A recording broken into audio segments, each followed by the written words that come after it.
Good morning, I'm Brian Reagan, this is Tyler Kelly. And today we're in Isaiah 42, verses 13 through 17. The Lord shall go forth like a mighty man. He shall stir up his zeal like a man of war. He shall cry out, yes, shout aloud. He shall prevail against his enemies. I have held my peace a long time. I have been still and restrained myself. Now I will cry like a woman in labor. I will pant and gasp at once. I will lay waste the mountains and hills and dry up all the vegetation. I will make their rivers coastlands, and I will dry up the pools. I will bring the blind by a way they did not know. I will lead them in paths they have not known. I will make darkness light before them, and crooked places straight. These things I will do for them, and not forsake them. They shall be turned back, they shall be greatly ashamed, who trust in carved images, who say to the molded images, you are our gods. All right, so verse 14 in the Old King James says, I will destroy and devour at once.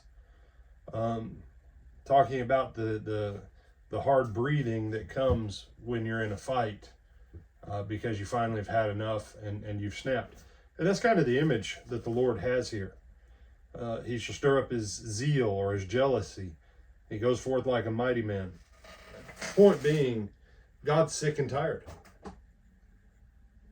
Now, I know many of you who are watching, you're saying, but I thought God was nothing but love, sunshine, and unicorns and candy rainbows.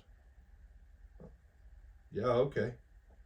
I don't think they've watched any of our videos if they think that God's like that. I mean, I know that you've probably been taught those lies in church by preachers who took part of a passage and spun it so that you actually walked away being deceived about who God is because someone misrepresented what God's contract, what God's covenant actually says.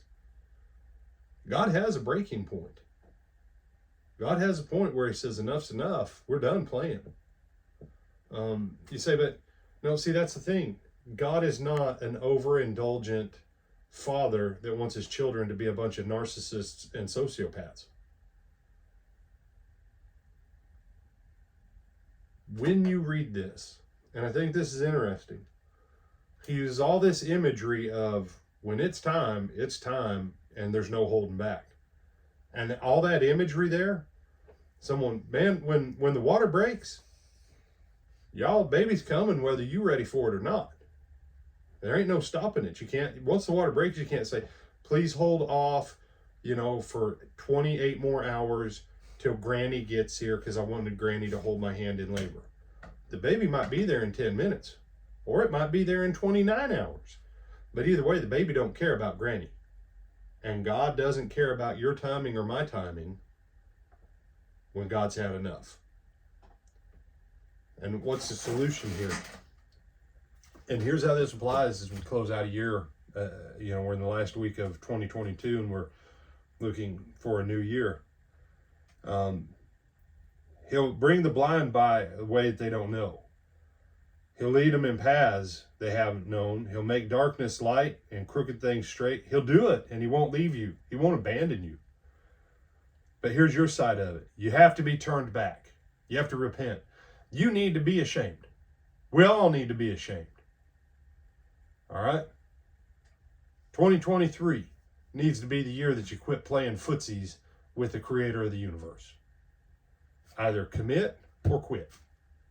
So, whoa, that's not Christ-like. Jesus said that more than once. Either get on the path or quit wasting my time and yours. Commit or quit. And if you're going to commit, confess your idols, be ashamed that you ever trusted anything more than you trusted God, and commit to the path that's light, to commit to the path that's straight, to commit to the path that's true, and quit playing games. Otherwise, 2023 will be no different for you than 2022 has been. And if you didn't like 2022, I promise you didn't like 2021 or 2020. You probably ain't liked any years. Because the problem in life is not God. It's us. We don't repent. We don't do things his way. And he's telling us it's time to get out of that. Time to get out of that. Anything else, my brother? No, sir. That I'm Brian Reagan. This is Tyler Kelly. Bid you good day.